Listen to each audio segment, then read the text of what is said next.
Hi Gemini, ito na po ang inyong reading para po ito sa darating na full moon this April 1, 2026 in the sign of Libra. Hindi na po kailangan yung pinaka zodiac sign or if ever may ma-mention man ako, baka meron akong sakali ma-share sa inyo astrologically. Kuha muna tayo ng ilang guidance. Para sa mga Gemini, ano nga asahan, epekto, ang iiwan nitong full moon na ito para sa inyong sign. Ngayong April 1, Gemini energy guidance. Ano pong kailangan marinig ng mga taong ito? Full moon in Libra this April 1. Guidance para sa mga Gemini. Anong kailangan marinig ng isang Gemini? Gemini energy this April 1, 2026. Anong aasahan nila? Anong parating? Don't let your pride get in your way. Sandali, ay tayo ha. Ay tayo. Ika-clarify po natin yan. Guidance, full moon in Leo, actually. Sandali ha. Parang nakuha natin agad yun. Guidance para sa mga Gemini. Ano pa nilang kailangan nilang marinig? Ano pong kailangan marinig? Wala na. Ito lang. Nakita ko si Leo. This is a sign of Leo. Kita mo may leon. Pakita natin sa live. Para po ito sa mga Gemini, live na live po tayo. Full moon. Yung topic natin is full moon. It's all about endings, for new beginnings, guys. Yes, kung meron magtatapos, merong magsisimula ang parating. Nakita ko yung energy ni Leo, hindi kailangan yung zodiac sign. Leo po is in the 5th house. Ang darating po na full moon na ito in the sign of Libra, it will highlighted your 5th house. 5th house of ano yan, moon child? Romance, love life. Pagdating sa inyong mga passion, children, kung meron na kayong mga anak. So, napakalawak po niyan. Kahit pare-pareho kayo ng zodiac sign, Gemini, magkakaiba po ang bawat isa. Okay? Don't let pride get in your way. Hindi naman kailangan yung pinakasalita. Pero marahil isang message ito dyan pa lang to stay grounded, stay humble, stay in love.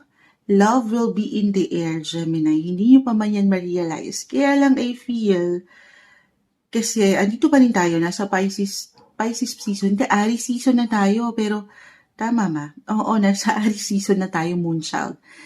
Pero may mga ganap pa rin akong nakikita astrologically pagdating sa inyong mga career. So, in a way, maaaring patuloy kayong busy. Moonchild, wala akong time sa love life eh. Yung aking isipan at atensyon ay na-occupy ng trabaho or ilang responsibility at work. Oo. Don't let pride get in your way. Maipasok lang ni Moonchild. Ito lang naman kung nanaisin nyo. No matter what your relationship status, single, in a relationship, married, kasi nga, magkakaibang bawat isa. Depende ito sa inyong kagustuhan. Of course, meron kayong mga free will. Kaya higit na makapagpapasya. Kung pahihintulutan nyo lang naman, meron akong ganda po nakikita pagdating sa romance, sa inyong love life. No matter what your relationship status kahit single ka, married na, kung bibigyan nyo ng pagkakataon ang full moon na ito. Ang epekto ng full moon, guys, maring ngayon palang ramdam na yan, ilang araw bago or pagkatapos. Or kung medyo intense at dramatic, it will last for months. Okay, ito na. Clarify natin bakit ito yung bumagsak. Gemini energy guidance, April 1, full moon, anong aasahan nila? Any clarifications po? Bakit ito yung bumagsak? Umiikot pa, no? The Knight of Cups. This one is in reverse. The Page of Wands, be unstoppable, be limitless. Yung energy is giving, narito. Pero si Knight of Cups naka-reverse. So, reversal din yung energy natin, ha. Pwede itong sa'yo mismo or sa yung partner. May ilang delays akong nakikita. Parang possible din na may pagka mainipin, mainisin, or mainitin ang ulo, or may naiinip, or may namimiss, may nakakamiss sa'yo. Kaya lang, bumabagal, nagkakaroon ng ilang delays. Kasi may pride tayong nakikita. May ego. Or parang hindi mapaangat yung expression, especially if single ka. Why I'm getting a message for some of you na meron naman, nandiyan ang inyong mga knight in shining armor, Gemini, kaya lang parang hindi nakakarating sa inyo kasi sa ilang kadahilanan, sa ilang priorities nyo na na-mention ko. Okay, gusto ko pang mag-add. Gemini energy ngayong April 1, 2026, full moon, anong kailangan pa nilang marinig? The Seven of Wands, this one is in reverse, hindi mabigyan-bigyan ng protection yung relationship. Pero gusto naman, I feel nandito unstoppable. Willing, open. Guys, of course, you have to do your part po. Gemini, kung andyan na yung willingness sa'yo, na merong makilala, actually, hindi imposible, single, na pwedeng meron kayong makilala, someone interesting. Or reversal tayo, nais kayong kilalanin, ngayon pa lang, maring parating. Or ngayon pa lang nakasilay na sa inyo, kaya lang, hindi kayo nabibigyan ng pagkakataon. Pages, Page of Cups, this is about romance, love life. Umangat yung pagiging young, childlike, free-spirited, be open sa part na yan. Yung energy ni Leo, it's all about dating din. Diyan pumapasok yung salitang one and only true love. Yes, guys. Kung pahihintalutan nyo, I see love. Love, love, love ang pwedeng iwan na epekto nito sa inyo, Gemini. Kung magiging ready lang kayo. Medyo naninimbang ako between pagiging practical, realistic, at the same time yung mga emosyon nyo ay very present din po dito. Kaya lang, natatagalan. Nagkakaroon ng ilang delays kasi syempre sa realidad ng buhay, nagmamahalan na ang lahat ng gamit. Ng bilihin, sana all nagmamahalan. Nagmamahalan, kayo na lang hinihintay, Gemini. Kung magiging ready kayo, meron pong someone na nandyan.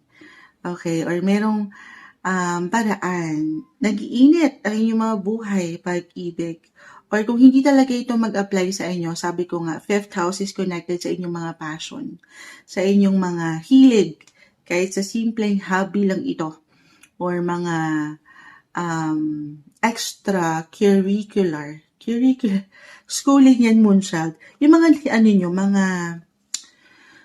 ano ba tawag dito? Diyan pumapasok yung sports, games, yung mga hilig nyo. Okay, baka dyan kayo maglaan ng higit na priority, mapapaangat nyo yung pagiging young and free, ganun yung energy, or may ilang creative project ang paangat this April, na pwede nyong maramdaman ng higit kung saan mapapaangat yung affection, expression, yung love and passion sa inyong ginagawa na ang ganda. But don't let your pride get in your way. Kumbaga, hindi naman kailangan yung pinakasalita. Huwag kayong pangungunahan na kung ano mang kaba or negativity, i-release yan. Be unstoppable, limitless, guys. Okay?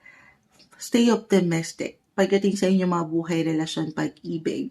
Umangat yung pagiging young. Pages po kasi ito. Si Knight of Cups, love. Oo, pero hindi po isang medical advisor si Moonchild. Marahil kailangan kong mabanggit po ito para sa ilan sa inyo. Especially na couples na in a relationship, married, kung looking forward po kayo sa pagbe-baby, actually, dyan po yung pumapasok, or kahit sa simpleng pagpaplano, have a heart-to-heart conversation sa mga gusto nyo bang makamit sa inyong buhay, relasyon, pamilya. May pagkaseryoso tayong nakikita dyan at hindi imposible ang baby blessing for some of you. I-claim ba natin yun? Hindi ko rin alam kung i-claim natin yun, pero ayan yung umaangat, guys. Stay in love, or maybe yung pinaka-advice, hindi nyo pa man yan damak sa sobrang busy ng buhay, you are being loved, Gemini. Pinapahalagahan kayo, minamahal kayo. Ito yung guidance advice na marahil kailangan yung marinig. Ito po yung maling epekto ng darating na full moon in the sign of Libra para sa inyong sign ngayong April 1, 2026. Gemini.